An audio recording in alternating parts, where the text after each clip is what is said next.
Като цяло съм доволен от резултата най-вече. Изиграхме един матч без напрежение. Доста спокойно мина за нас матча. Естествено, напрежението беше в отбора на Марек.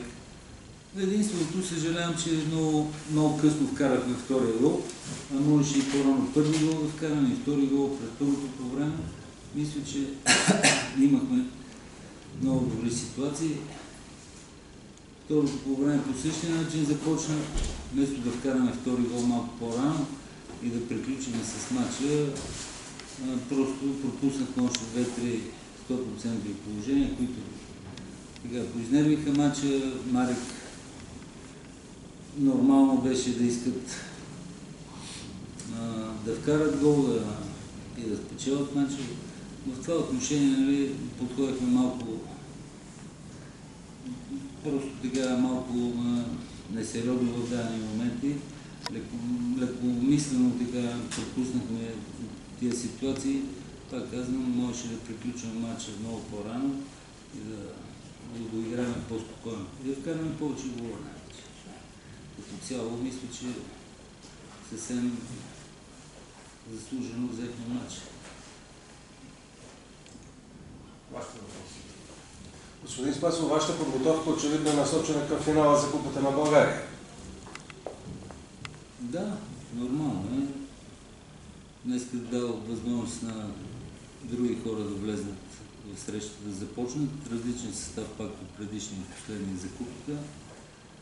На разположение са ми 18 футболиста, които са здрави и просто се старая на всички да дам минути да поддържат добро игрово състояние. Естествено, че мислиме от сега нататък единствено за финален мач срещу Левски. Нормално. Според вас удачна ли е тази формула на първа и втора шестица да завършва първа? Не, аз отдавна казах моето мнение, че е абсолютно неудачно. На толкова малко отбори да ни разделят на две шестици. Виждате, че то се доказва вече за втора година, че тази схема не функционира реално, защото ние във втората шестица на практика играем протоколни матчове. Но финала за Купата на България може да отбори от втората шестица. Това е още едно доказателство, че отбори от втората шестица може да се намесиме даже в разпределението на първите 3 места. Така че просто да се вземат пулка от това, което се прави и ако може това да се премахне следващата година, според мен ще бъде най-правилното решение. Опазихте ли се от контузии с оглед матча с Левски? Да, днеска нямаме така сериозни жертви. Единствено Коконов е ударен в кръста лошо, иначе другите са в добро състояние. Ние давахме жертви в двата матча срещу Локомотив Пловдив. Там имаше щупване.